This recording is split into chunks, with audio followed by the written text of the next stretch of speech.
हम लोग आज बहुत ही इम्पोर्टेंट टॉपिक पे मूव करने वाले हैं जिसका नाम है रजिस्ट्रेशन। जीएसटी में रजिस्ट्रेशन कैसे लिया जा सकता है।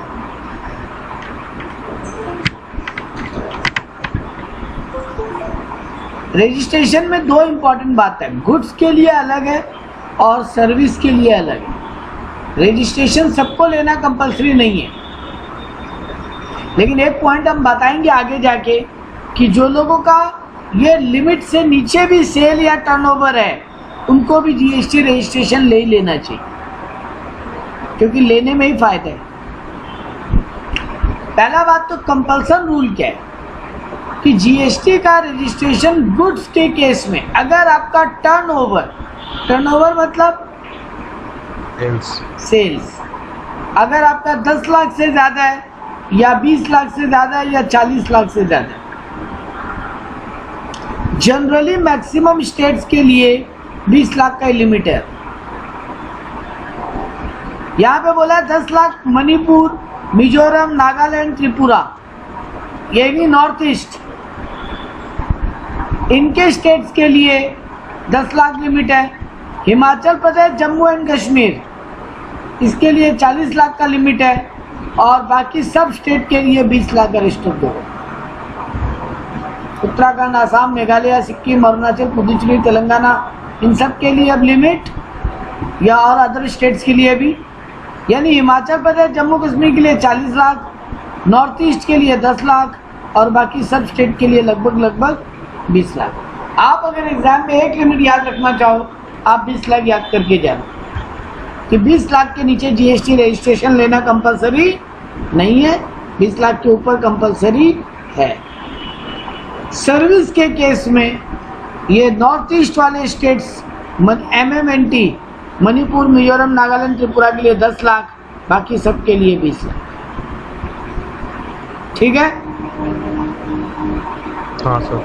अब एक इम्पॉर्टेंट बात, ये टर्नओवर में क्या इंक्लूड होगा और क्या नहीं इंक्लूड होगा। रजिस्ट्रेशन लेने के लिए टर्नओवर डेफिनेशन का बात कर रहे हैं। आपको बोला गया एग्जम्प्टेड गुड्स अगर है ना आपका कोई, उसको भी कैलकुलेशन में ले लो। केवल वही गुड्स को टर्नओवर के कैलकुलेशन में मत लो जिस पे जीएसटी लगेगा। हो सकता है तुम ऐसा चीज बेच रहे हो, दो चीज, जो एक एग्जम्प्टेड आइटम है और एक टैक्सेबल आइटम है। टैक्सेबल आइटम का सेल तुम्हारा 18 लाख है और नॉन टैक्सेबल आइटम का 4 लाख, तो तुमको क्या करना चाहिए, तुम्हारा टोटल टर्नओवर 20 लाख क्रॉस कर रहा है सर्विस के केस में, हाँ, तो तुमको जीएसटी रजिस्ट्रेशन लेना कंपलसरी होगा। यानी सीधा बात बोला, एग्जम्प्टेड गुड्स एक्सपोर्ट को भी इंक्लूड कर लेंगे। मान लो मेरा 15 लाख का सर्विस इंडिया में बेचता है और 8 लाख का सर्विस इंडिया के बाहर, हिसाब से इंडिया के बाहर एक्सपोर्ट पे तो जीएसटी नहीं लगता, नहीं, तो हिसाब से तो हम रजिस्ट्रेशन नहीं ले। लेकिन यहाँ पे बोल दिया रजिस्ट्रेशन लेने के लिए टर्नओवर का जो कैलकुलेशन करोगे उसमें एक्सपोर्ट, एग्जम्प्टेड गुड्स सबको इंक्लूड करना। सारा टर्नओवर देख के बताओ तुम कि तुम्हारा 20 लाख क्रॉस कर रहा है सर्विस के केस में और गुड्स के केस में 40 लाख क्रॉस कर रहा है, तो फिर तुम रजिस्ट्रेशन ले लो, नहीं तो मत लो। ओनली रजिस्टर्ड पर्सन को ही क्या क्या चीज अलाउड है, इसीलिए हम बोला ना अभी थोड़ा देर पहले कि रजिस्ट्रेशन लेना कंपलसरी है। या जो लोग के लिए कंपलसरी नहीं है उनको भी ले लेना चाहिए। क्यों ले लेना चाहिए, यहां पर बोलना है, सिर्फ रजिस्टर्ड पर्सन ही इनपुट टैक्स का क्लेम ले पाएगा। यही एक इंपॉर्टेंट क्राइटेरिया है। अब प्रॉब्लम क्या होता है, तुम अगर अनरजिस्टर्ड है और तुम किसी रजिस्टर्ड बिजनेस को सामान बेचता है, तुम एक अनरजिस्टर्ड है जीएसटी में, क्योंकि तुम्हारा टर्नओवर गुड्स के केस में 40 लाख से कम और सर्विस के केस में 20 लाख से कम है, तो तुमको रजिस्ट्रेशन लेना तो कंपल्सरी नहीं है। नहीं, लेकिन तो आउटपुट नीट होगा ना। हाँ, तुम आउटपुट जिनको दे रहे हैं, तुम अनरजिस्टर्ड पार्टी है, तुम एक रजिस्टर्ड पार्टी को माल बेचेगा वो रजिस्टर्ड पार्टी भी इनपुट क्लेम नहीं कर पाएगा। और यहीं पर तुमसे तुम्हारा सप्लायर कस्टमर माल लेना बंद कर देगा। वो बोलेगा हमको इनपुट क्लेम नहीं मिलेगा जीएसटी का। नहीं, तो जब तक नहीं आउटपुट बने तो उसका तो इनपुट नहीं आएगा। तो वो बोलेगा हम तुमसे गुड से नहीं खरीदेंगे। यानी तुम 20 लाख से या 40 लाख से कम का सप्लायर करके भी, कम का टर्नओवर करके भी फंस गया। मान लो मेरा खाली 8 लाख का सेल है, बट जो चीज हम बेच रहे हैं, वो जिनको हम बेच रहे हैं वो जीएसटी रजिस्टर्ड है।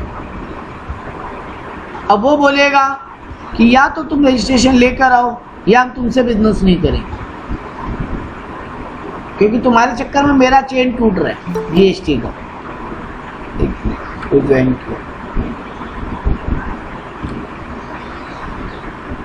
प्रशांत, आप अभी क्लास में समझ नहीं पाओगे, आप ऑफलाइन आओ, बेटर होगा। तो यहाँ पर हम लोग बात कर रहे थे जीएसटी रजिस्ट्रेशन लेना किसके लिए कंपलसरी। जनरल लैंग्वेज में बोलोगे गुड्स के केस में जिनका 40 लाख से बेसी का सेल है, और सर्विस के केस में जिनका 20 लाख से बेसी का सेल है। ठीक है? हाँ सर। लेकिन ये भी बोलोगे साथ में कि जीएसटी रजिस्ट्रेशन उनको भी ले लेना चाहिए जो लोग लिमिट के तो नीचे हैं, लेकिन सेल ऐसे आदमी को कर रहे हैं जो जीएसटी रजिस्टर्ड है। तो बेटर होगा रजिस्ट्रेशन उनके लिए भी ले। तो यहाँ पे बोला इनपुट वही क्लेम कर पाएगा जो रजिस्ट्रेशन करवाएगा। अच्छा, जीएसटी रजिस्ट्रेशन के लिए पैन नंबर कंपलसरी है। वॉलेंटरी रजिस्ट्रेशन ले सकते हो जीएसटी का। क्या हम जीएसटी रजिस्ट्रेशन ले सकते हैं अगर मेरा 2 लाख का भी सेल है तो? हाँ सर, कोई दिक्कत नहीं है। हाँ, कोई मना नहीं है मेरे को। कंपलसरी के लिए लिमिट है, नॉन कंपलसरी के लिए कोई लिमिट नहीं है, लेने का मन हो ले लो। अब जीएसटी नंबर कैसा होता है? जीएसटी एक पैन बेस्ड 15 डिजिट का कोड होता है। पहला 2 डिजिट तुम्हारे स्टेट का नाम होता है। जैसे हम बोलते हैं ना, जीएसटी में अगर पहला डिजिट 19 है, पहला 2 डिजिट 15 डिजिट का जीएसटी है, पहला 2 डिजिट अगर 19 है तो यानी तुम वेस्ट बंगाल के सप्लायर हो। अगर 07 है तो तुम दिल्ली के सप्लायर हो। अगर 10 है तो तुम बिहार के सप्लायर हो।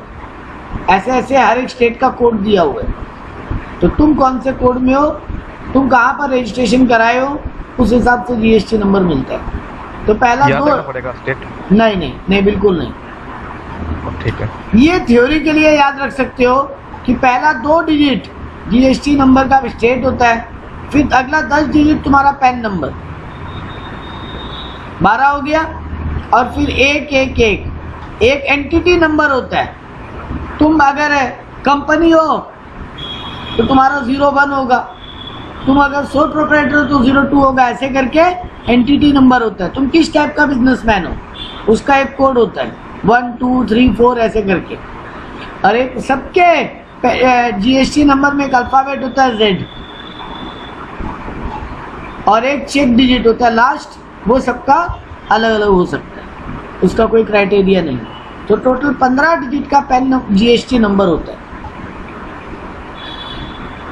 यहाँ तक क्लियर? कोई डाउट, कोई क्वेरी किसी का? नहीं सर। चलो आगे आते हैं। If any one is engage in exempted GST supply, तुम ऐसा ही चीज का बिजनेस करते हो जिसपे जीएसटी एप्लीकेबल ही नहीं, और तुम्हारा टर्नओवर लेकिन 20 लाख से ज्यादा है, क्या तुमको जीएसटी लेना पड़ेगा? नंबर, आई रिपीट, तुम ऐसा आइटम का बिजनेस करते हो जो कंप्लीटली जीएसटी से एग्जम्प्टेड है। मान लो तुम खुला अनाज बेचते हो, खुदरा चीनी बेचते हो, पैकेट वाला नहीं, नॉन पैकेट वाला, या तुम ऐसा कोई आइटम बेच रहे हो जिस पर गवर्नमेंट जीएसटी लगाया ही नहीं आज तक, लेकिन तुम्हारा टर्नओवर वो लिमिट को पार कर रहा है, 40 लाख 20 लाख वो लिमिट को पार कर रहा है, क्या तुमको जीएसटी रजिस्ट्रेशन लेना पड़ेगा? नहीं लेना पड़ेगा, नहीं लेना पड़ेगा, हम ये पूछा कंपल्सरी के लिए। नहीं, does not need to take registration. लेकिन फायदा वाला बात वही आ गया बेटा, तुम जिसको माल बेच रहे हो वो अगर जीएसटी रजिस्टर्ड है तो फिर झमेला होता है। अच्छा, एक बात तो क्या हाँ बोलो बोलो, कुछ बोलो, बोल रहे हो? अरे सर मतलब अगर एग्जेम्प्टेड है ना, हाँ। तो सर हम तो जब सेल करेंगे तब कैसे हम जीएसटी को आउटपुट जीएसटी कैसे भरेंगे? जीरो भरेगा, नील रिटर्न भरेगा, जीरो।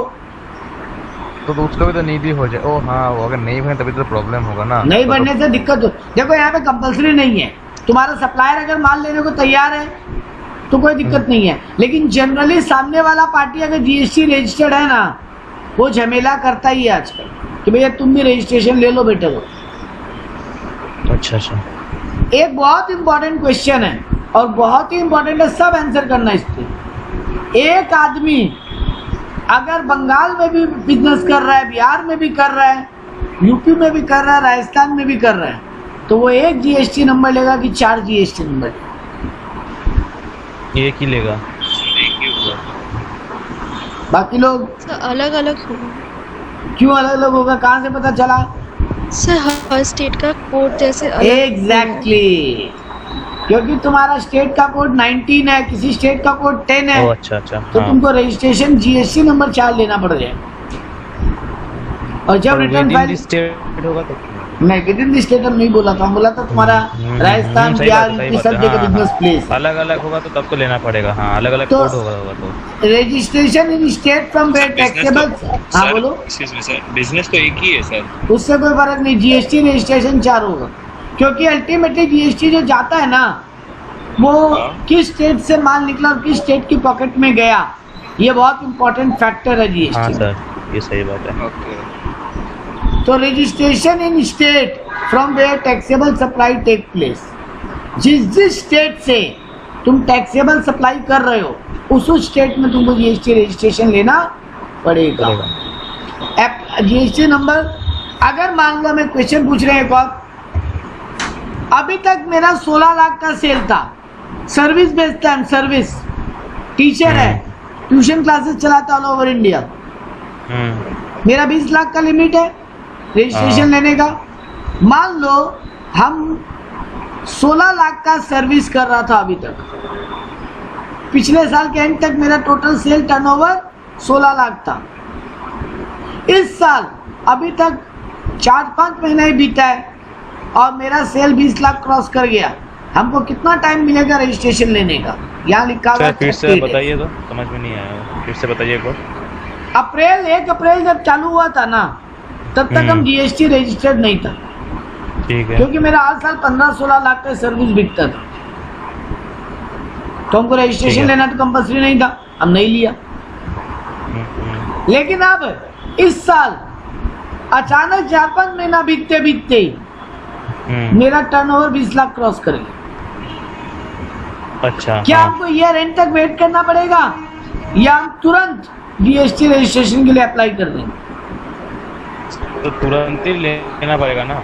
एकदम यार तुरंत एंड लेना तक क्यों पड़ेगा, लेंगे? एकदम तुरंत लेना पड़ेगा, क्योंकि जीएसटी का रिटर्न हर महीना फाइल करते हैं। मंथली होता है। हाँ, तो जब मंथली रिटर्न फाइलिंग होता है तो हमको पहले से रजिस्ट्रेशन लेना पड़ेगा। तो हमको 30 डेज का टाइम देगा गवर्नमेंट कि तुम 30 डेज के अंदर रजिस्ट्रेशन नंबर अप्लाई कर दो। अब तुरंत एक दिन में कोई तो नहीं डिसाइड कर सकता ना, तो गवर्नमेंट बोलता ठीक है 30 डेज का टाइम देते। यहाँ पे एक टॉपिक बनाया जो कि इररिलेवेंट टॉपिक है, लेकिन बहुत काम का बात बोल के गया। जीएसटी में कितना एग्जम्पशन है, सर किसको? एक क्वेश्चन था, बोले। बोलो। सर मान लीजिए मेरा जून महीना में मेरा 20 लाख आपका मतलब टर्नओवर क्रॉस कर गया, ठीक है? हाँ सॉरी 40 लाख क्रॉस कर गया, 40 लाख मान लीजिए। हाँ, ठीक है, तो दूर से। अगर मेरे को गवर्नमेंट अगर टाइम देगा 1 महीना, तो सर तो उस महीना का जो हम सेल किया उसका टैक्स तो गवर्नमेंट को नहीं मिला ना। बेटा जैसे ही तुम सेल किए, गवर्नमेंट तुमको बोलेगा 1 महीना बाद रिटर्न फाइल करोगे, पिछला डिटेल को अपलोड करते।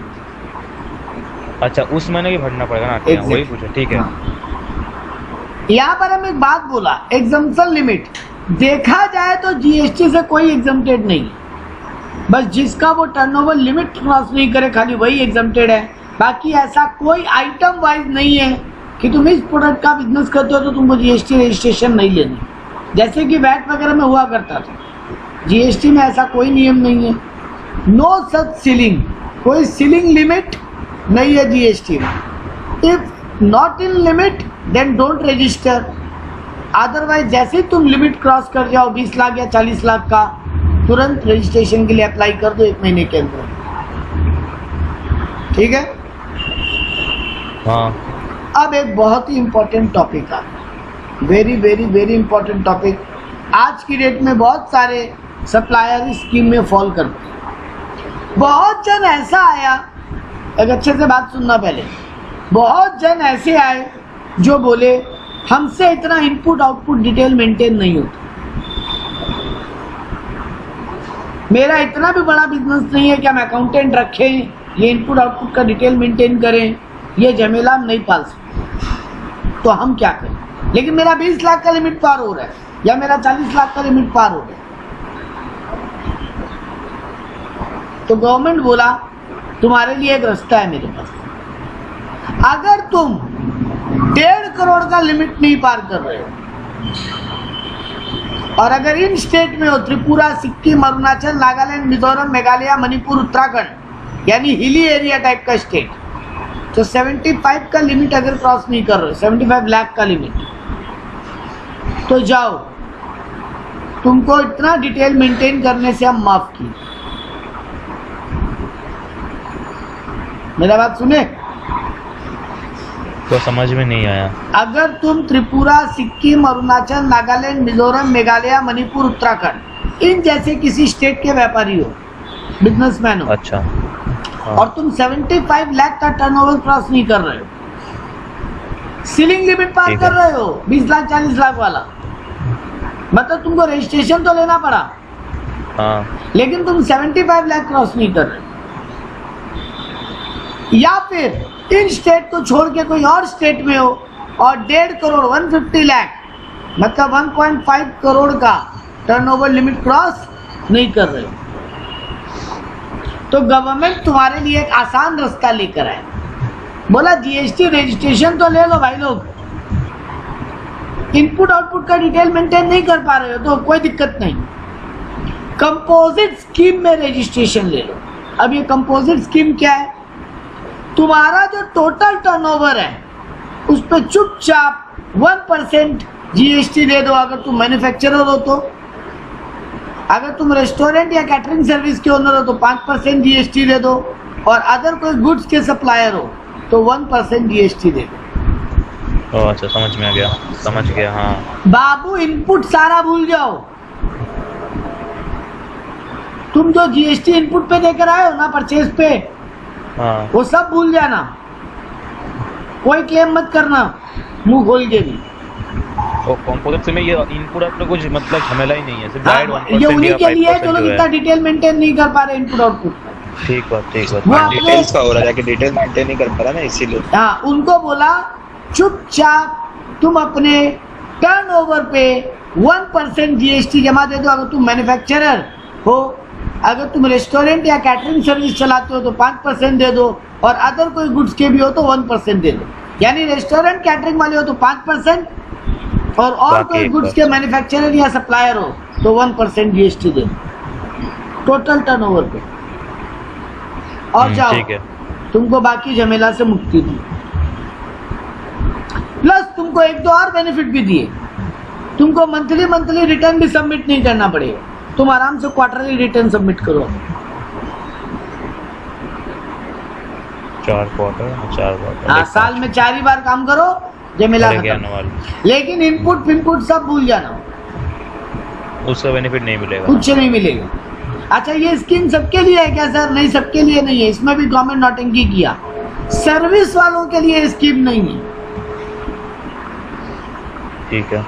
और जिनका दूसरा स्टेट में सेल है उनके लिए भी ये स्कीम नहीं। ओ विद इन दिस अगर सर बट रेस्टोरेंट तो एक सर्विस बेटा, रेस्टोरेंट में मेन चीज गुड्स है, खाना तो बिकता ही है ना, मेन तो आइटम खाना ही है ना बेटा उनका,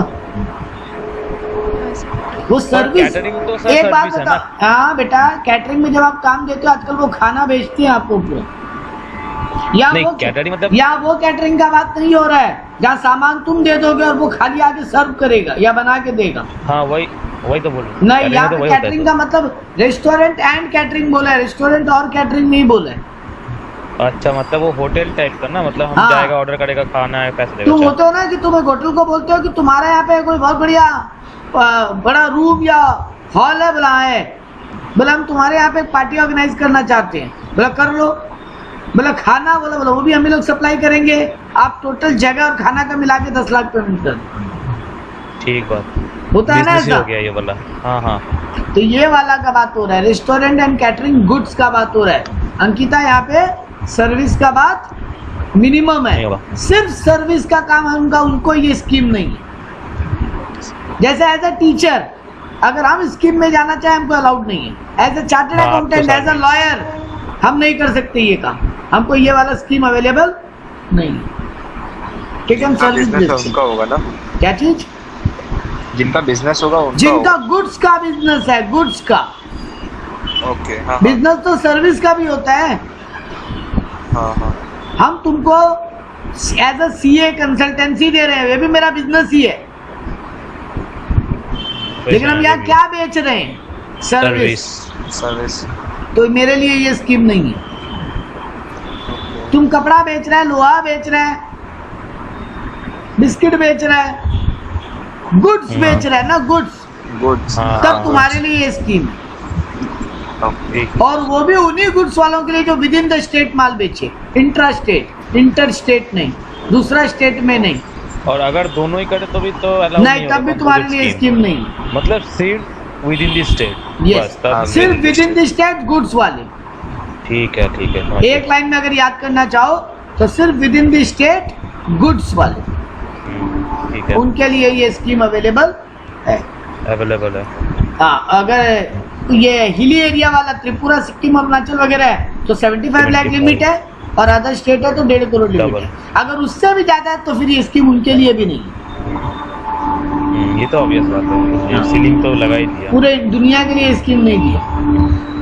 तो देखो यहाँ पे क्या लिखा, not applicable on inter state supply, no input tax credit, no RCM. ये आरसीएम का बात अगले 10-15 मिनट में आएगा, तब बात करेंगे, रिवर्स चार्ज मैकेनिज्म। बात करेंगे क्या होता है। बहुत ही इंपॉर्टेंट टॉपिक है तुम्हारे लिए। एक बात, ये कंपोजिट स्कीम किन के लिए और नहीं है? सप्लाई और सर्विस वालों के लिए नहीं। एक अच्छा बात, सर, इसमें हाँ, क्वार्टरली आपका रिटर्न जब होगा तब कैसे होगा? मतलब वो दिखा देगा क्या कितना जीएसटी पेमेंट हुआ है? 3 महीना में वो कितना माल बेचा उसका डिटेल भरेगा, हाँ, और उस टर्नओवर के ऊपर 1% जीएसटी पेमेंट करके सो जाएगा।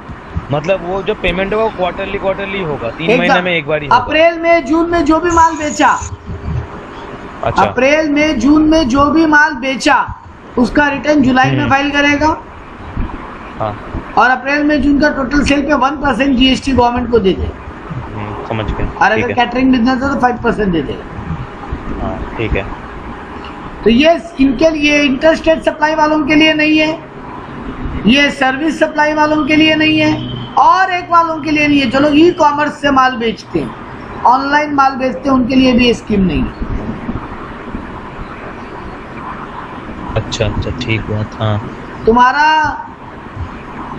कोई एक बड़ा सारा मॉल है, शॉपिंग मॉल, और तुम ऑनलाइन माल बेचते हो केवल, तो वो ऑनलाइन सेल के ऊपर ये स्कीम अवेलेबल नहीं होगा। यानी गवर्नमेंट देखा जाए तो मोटा मोटी ये जो छोटे छोटे दुकानदार वाले व्यापारी है ना, उनके लिए ये स्कीम लेकर है। छोटा छोटा दुकान चलाते हैं, जिसका सीलिंग क्रॉस हो रहा है उसका, सीलिंग क्रॉस हो रहा है और छोटा दुकान चलाते हैं, हाँ। उनके लिए ये स्कीम लेकर है।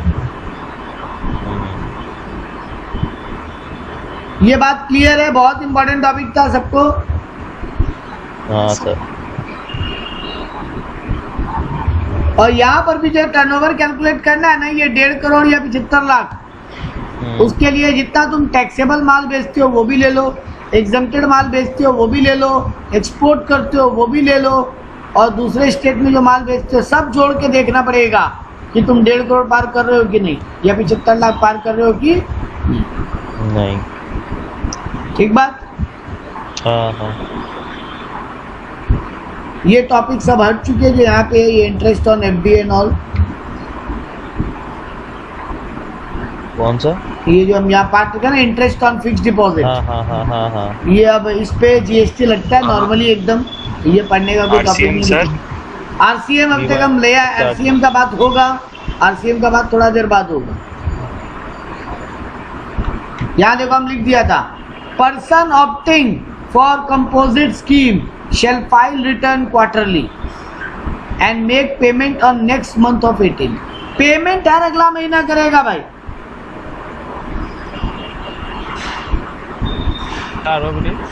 पेमेंट हर अगला महीना में कर देगा। सर एक बार वापस बोलिए। तुम अप्रैल में जून में माल बेचा, तुम जुलाई 18 के अंदर पेमेंट भी करेगा और जुलाई 18 के अंदर रिटर्न भी फाइल करेगा। वही तो होगा। हाँ, लेकिन यहाँ पे जुलाई 18 है तुम्हारे लिए, बाकियों के लिए जुलाई 10 तारीख की डेट होता है। कंडीशंस लगाएगा तो फिर इस आरसीएम का, इस कंपोजिट स्कीम का, इसीलिए तो इसीलिए हम तुमको एक बात बताते हैं, मेरे पास जो मेजोरिटी क्लाइंट आते हैं ना, हम उनको कंपोजिट स्कीम लेने से ही मना करते हैं। मेजोरिटी क्लाइंट्स को ज्यादातर ये बोलते हैं कंपोजिट स्कीम में मत जाओ, तुम्हारा जीएसटी डिटेल हम मेंटेन कर लेंगे, तुम खाली सेल बिल और परचेज बिल हमको ठीक से भेज दें। सर कंपोजिट स्कीम के लिए सर 18 जुलाई तक का है ना? हर अगला महीना का 18 क्वार्टर के अगला महीना, अप्रैल में जून के लिए 18 जुलाई, जुलाई अगस्त सितंबर के लिए 18 अक्टूबर, अक्टूबर नवंबर दिसंबर के लिए 18 जनवरी, जनवरी फरवरी मार्च के लिए 18 अप्रैल। और जो कंपोजिट स्कीम के लिए नहीं है वो खत्म होगा उसके नेक्स्ट मंथ होगा, एक ही हाँ, बात है। और जो कंपोजिट स्कीम में नहीं है उनका हर अगला महीने का 10 तारीख। 10 तारीख। तो भैया मानते हैं हर महीना रिटर्न भरने का झमेला है, लेकिन हम तुम लोगों को या किसी को भी ये सजेस्ट करते हैं कि कंपोजिट स्कीम मत लो, क्योंकि एक तो इनपुट टैक्स क्रेडिट नहीं मिलता और भी बहुत झमेला है। तो इसका फायदा क्या है? पहला फायदा ये है कि तुम्हारा टैक्स का रेट कम हो गया, तुमको 5%, 12%, 15% में नहीं जाना पड़ा, तुम चुपचाप 1% दे दो या 5% दे दो अगर रेस्टोरेंट एंड कैटरिंग में हो। इसका फॉर्म बहुत सिंपल है, क्योंकि तुमको खाली अपने सेल का डिटेल भर के छोड़ देना है, तुमको और कोई इन्फॉर्मेशन भरना ही नहीं है, इनपुट का ये वो हेन तेन कोई एडजस्टमेंट का डिटेल भरना ही नहीं है। तो फॉर्म बहुत सिंपल है, ज़्यादा रिकॉर्ड भी मेंटेन नहीं करना है, ऑब्वियस सा बात है सर। जब टैक्स ज़्यादा नहीं है, जब कुछ डिटेल हमको जमा ही नहीं करना है तो हम रिकॉर्ड क्यों मेंटेन करेंगे। एंड पे टैक्स क्वार्टरली, और टैक्स भी हमको क्वार्टरली जमा देना है। तो ये सब फायदा है कंपोजिट स्कीम का। लेकिन अब आओ सबसे खतरनाक बात पे, कंपोजिट स्कीम का डिसएडवांटेज क्या है? Tax can not be recovered from customer. अब ये सबसे खतरनाक बात, सबसे बड़ा प्रॉब्लम। सुनना मेरा बात, यहाँ पे तुम इनपुट तो क्लेम नहीं कर पा रहे थे बेटा, और अब सबसे झटका वाला बात सुन लेना। जनरली जीएसटी अगर हम पवित्रों को कुछ बेचते हैं 2 लाख का, तो ये जीएसटी हम पवित्रों से वसूल करके जमा करते हैं ना। हाँ हाँ सर वही तो होता है। यहाँ पर भूल जाओ, तुमको अपनी जेब से भरना पड़ेगा, कस्टमर से वसूल नहीं कर सकते। कल ये तो ओ अच्छा, पूरा बर्डन मेरे ऊपर हो जाएगा। इनपुट का क्लेम भी लेने नहीं देंगे और आउटपुट पे जीएसटी भी तुम्ही को देना अगर तुम कंपोजिट स्कीम चूज कर रहे हो। वाह, इसीलिए लोगों को कंपोजिट स्कीम मना करते हैं, क्योंकि सबसे बड़ा डिसएडवांटेज यही है, tax can not be recovered from customer. ये भी 1% भी जो दे रहे हो अपनी जेब से दो, और अगर रिकवरी कर लिए, अभी प्रशांत का जो क्वेश्चन था कि अगर कर लिए सर तो बेटा वो 1% भी अपनी जेब से भरना, और कस्टमर से जो कलेक्ट किए हो वो भी गवर्नमेंट को जमा कर देना। ओके। तो ये, और ऊपर से फाइन पेनल्टी, ऊपर से फाइन पेनल्टी खाना वो अलग, इंटरेस्ट के साथ।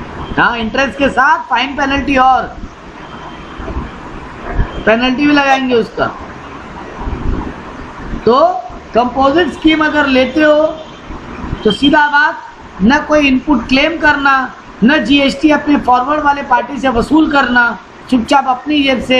अगर कैटरिंग में हो तो 5%, रेस्टोरेंट कैटरिंग में हो तो और अदर कोई मैन्युफैक्चरिंग या गुड्स है तो 1% GST अपनी जेब से दे देना। तो सबसे बड़ा नेगेटिव पॉइंट तो ये। दूसरा, कैन नॉट क्लेम ITC, ये बात हम लोग कर चुके। और GST का चेन टूट जाएगा, तो तुम्हारा जो आगे वाला कस्टमर है ना, जिसको तुम माल बेचे हो, वो भी कभी कहीं पे GST का आगे क्लेम नहीं कर पाए। तो यानी तुम्हारा कस्टमर भी तुमसे माल खरीदना धीरे धीरे बंद कर दे।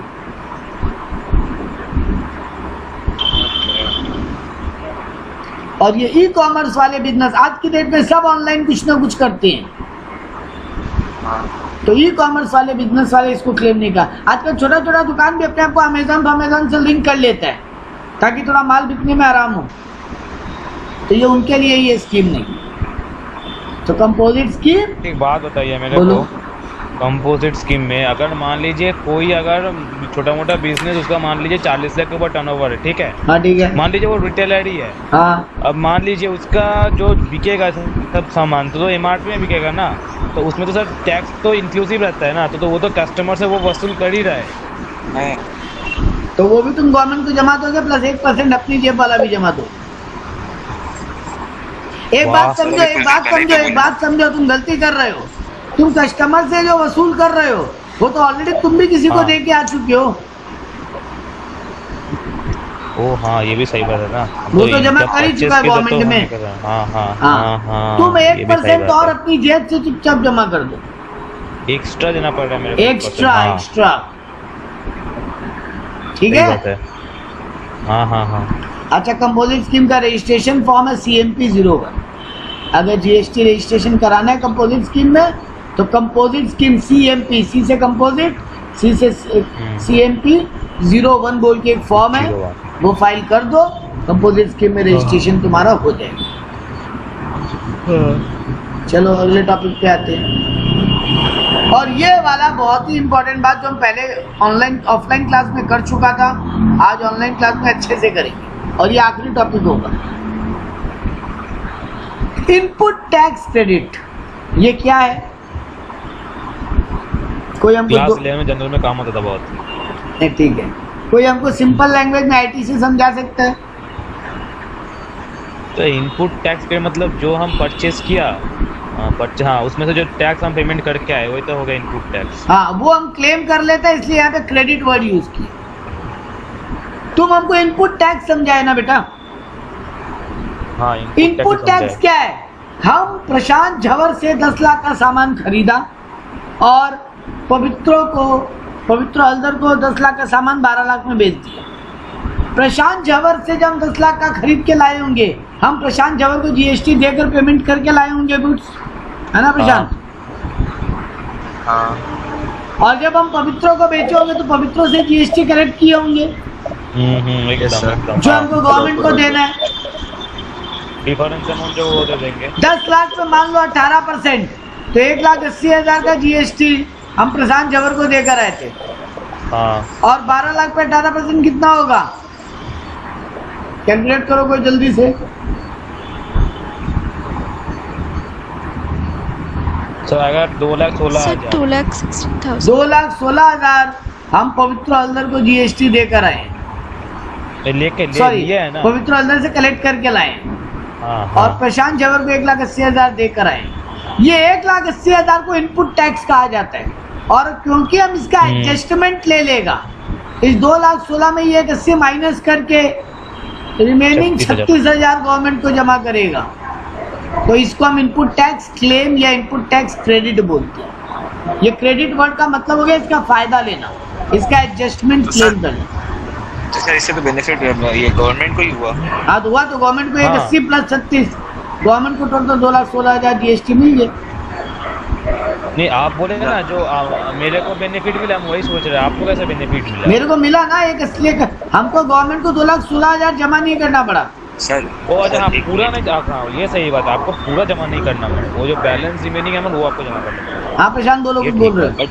1,80 तो सर ऑलरेडी आप मेरे को दे ही रहे, तो वो तो GST आप पेमेंट कर ही दिए। हाँ, तो इसीलिए तो गवर्नमेंट बोला ना।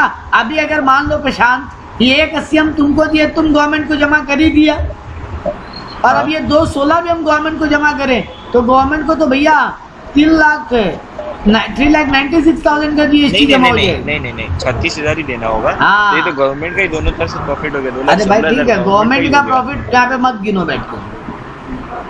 डबल हो गया। तुम यहाँ पे ये गिनो, गवर्नमेंट ही कमा रहा है। तुम यहाँ पे ये गिनो कि 2,16,000 तुम जो जीएसटी कलेक्ट करके लाए उसमें 180 को एडजस्ट कर लिए। ये एडजस्टमेंट को बोलते हैं इनपुट टैक्स क्रेडिट क्लेम करना। ओके। अब बात आती है 1,80,000 इनपुट हो गया, ये आउटपुट आपका हाँ, हो जाएगा। हम किससे किसको एडजस्ट कर सकते हैं और किससे किसको एडजस्ट नहीं कर सकते। IGST, CGST, SGST 3 GST होता है। अगर तुम्हारा आउटपुट IGST जो है उसको पहले इनपुट IGST से एडजस्ट करो, अभी भी आउटपुट बच जाए तो उसको इनपुट CGST से एडजस्ट करो, अभी भी बच जाए तो उसको इनपुट SGST एडजस्ट करो। मतलब पहले पूरा का पूरा, और ये बात बहुत अच्छे से सुन लेना, ये हम प्रैक्टिकल सम में करवाएगा, पहले पूरा का पूरा आउटपुट IGST 0 हो जाना चाहिए। ठीक है। सर एक एग्जांपल देंगे? दे रहे हैं, यहाँ पे हम ब्लैंक जगह लेते हैं, रुको ब्लैंक है तो नहीं। ये रहा। मान लो मेरे पास आउटपुट IGST है 12 लाख रुपए, मेरे पास इनपुट IGST है मान लो 3 लाख, मेरे पास इनपुट CGST है 4 लाख और इनपुट 4 लाख SGST, ठीक है मैम, इनपुट SGST है 2 लाख।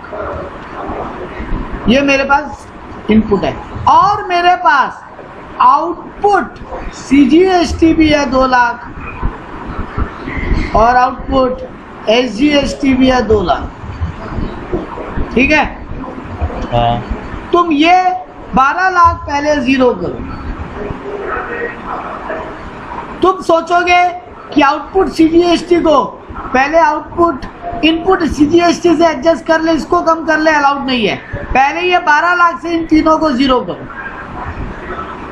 मतलब पहले आउटपुट IGST को क्लियर करो। 3 लाख 4 लाख 12 महीने अभी भी ये 0 नहीं हुआ तो नहीं वही हाँ, तो चुपचाप ये दोनों गवर्नमेंट को जमा कर दो और जो डिफरेंस IGST बचे वो भी जमा कर दो। अच्छा, मतलब 2 लाख जमा हो गया, 4 लाख, और आपका यहाँ पर 3 लाख, 4 3 7 लाख वो जमा कर दें गवर्नमेंट को। 4 + 3 + 2 9 लाख हो रहे हैं। ये 9 लाख पहले 12 लाख में एडजस्ट करो, मतलब पहले तुम आउटपुट IGST से सारा इनपुट एडजस्ट करो। 9 लाख बोला, बाकी तो 3 बचे, 3 लाख अब बचे। ये 3 गवर्नमेंट को जमा कर दो और ये 2 4 लाख भी गवर्नमेंट को जमा कर दो। तुम ये नहीं, मेरे को बोलने दो, तुम पहले ये 2 लाख को क्लियर नहीं कर सकते। तुम ये नहीं कर सकते कि CGST भी इनपुट है मेरे पास और CGST का आउटपुट भी है, तो पहले CGST का आउटपुट तो CGST के इनपुट से एडजस्ट कर ले। Not allowed. जब तक तुम्हारा IGST का आउटपुट खड़ा है तब तक तुम आउटपुट CGST और आउटपुट SGST को 0 नहीं कर सकते। तो यानी तुम्हारे पास जो जो इनपुट अवेलेबल है उसको पहले आउटपुट IGST से एडजस्ट करो। अगर मान लो ये 0 हो जाता है, कि एग्जांपल और लेते हैं, इस 12 लाख की जगह इस फिगर को लेते हैं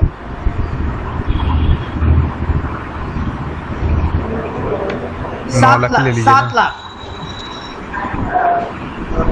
तो ये 3 लाख पूरा IGST एडजस्ट हो गया। ये 4 लाख का CGST भी पूरा आउटपुट IGST से गया और ये 0 हो गया। अब तुम्हारे पास आउटपुट SGST बचा है, उसको इनपुट SGST से एडजस्ट कर लो। बात समझ में आई? हाँ सर। एक और एग्जांपल लेते हैं। मेरे पास आउटपुट IGST जो है वो है 6 लाख रुपया। आउटपुट IGST कितना है? 6 लाख। तो ये 6 लाख में से पहले इनपुट IGST एडजस्ट हुआ 3 लाख, और अभी भी कितना इनपुट आउटपुट IGST बचा हुआ है? 3 लाख, और तो वो पहले इस CGST से एडजस्ट होगा। अब मेरे पास इनपुट CGST अभी भी 1 लाख है ना, हाँ। उसको इस 2 लाख के आउटपुट से repeat sir, please repeat sir. कर रहे हैं रिपीट।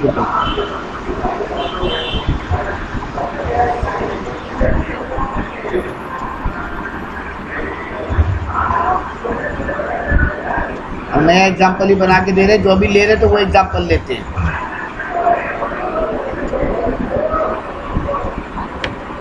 मेरे पास इन आउटपुट IGST है 6 लाख। हमको गवर्नमेंट को 6 लाख का IGST चुकाना है। मेरे पास इनपुट, 1 मिनट होल्ड करो, मेरे पास इनपुट IGST है 6 लाख और मेरे पास इनपुट IGST है मान लो 3 लाख।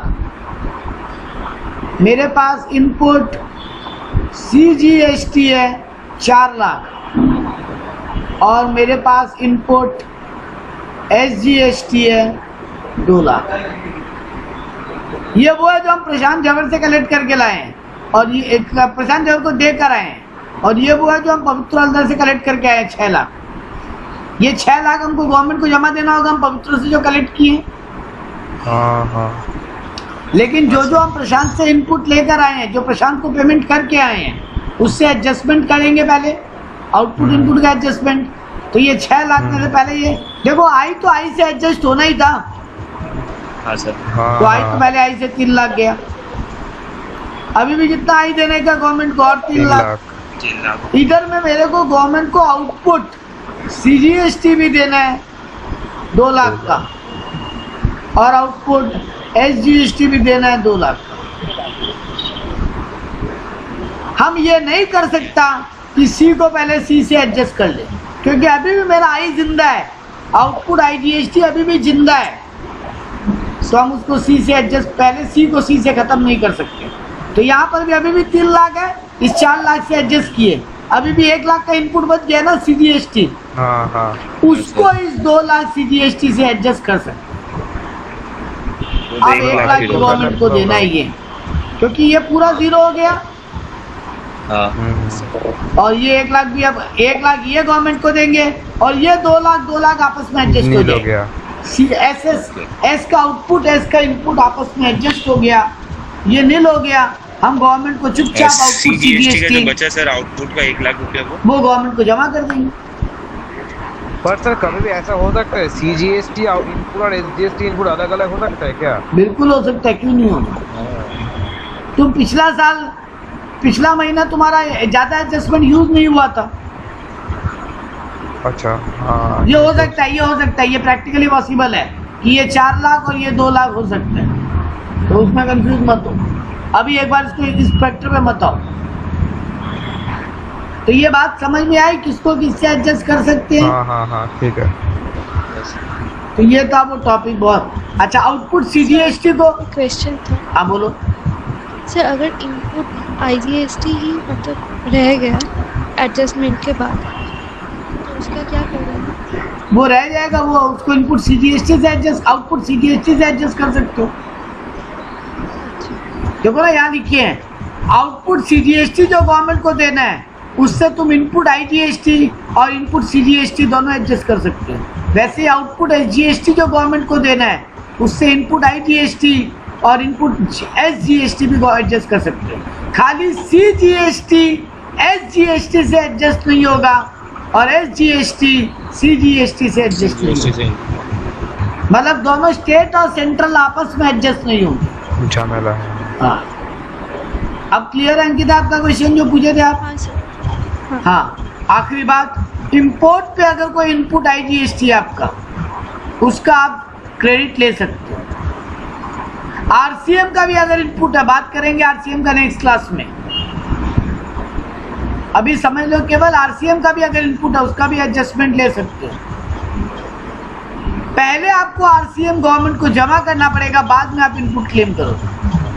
RCM क्या होता है एक लाइन में जान लो, ये रिवर्स चार्ज मैकेनिज्म है। जनरली GST कौन जमा करता है, सेलर की बायर?